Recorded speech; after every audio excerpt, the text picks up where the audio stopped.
അതാണത്. നിനക്കത് തിരികെ വേണം. തരാം. എന്തിന്? ആ ചോദ്യത്തിന് മാത്രം ഉത്തരം പറഞ്ഞാൽ മതി. സാർ ചോദിച്ചു കേട്ടില്ലടാ, എന്തിനാ നിനക്കത്? അതുകൊണ്ട് നീ എന്താ വേണം പോകുന്നേ? പറയാ. അത്ഭുത വിളക്ക്. എന്താ ഈ വിളക്കിന്റെ പ്രത്യേകത? അത്ഭുതം? അങ്ങനെ പ്രത്യേകിച്ചൊരു അത്ഭുതം ഞാൻ കണ്ടിട്ടില്ല സാർ. കയ്യിൽ നിന്ന് പോയാൽ എന്തൊക്കെയോ ദോഷമുണ്ടാവും അത്രേ. അതുമല്ല, ആ വക കാര്യങ്ങളിലൊക്കെ എനിക്ക് വലിയ വിശ്വാസമാണ്. അതുകൊണ്ടാണ് തിരികെ ചോദിക്കുന്നത്. Please sir. എന്ത് ദോഷം? അത് കുറെ നഷ്ടങ്ങൾ ഉണ്ടാവും അത്രേ.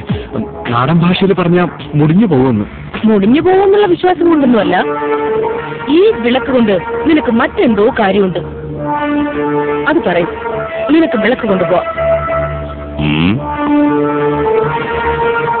ഇവനൊന്നും പറയുന്നില്ലല്ലോ ചന്ദ്രമോഹൻ.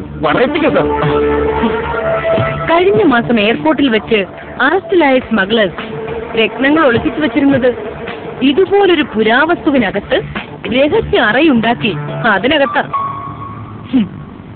ആ വിളക്കൊന്ന് തൂത്തു തുടച്ച് നോക്ക് ചന്ദ്രമോഹൻ, നല്ല രഹസ്യ അറയോ മറ്റോ ഉണ്ടോന്ന്.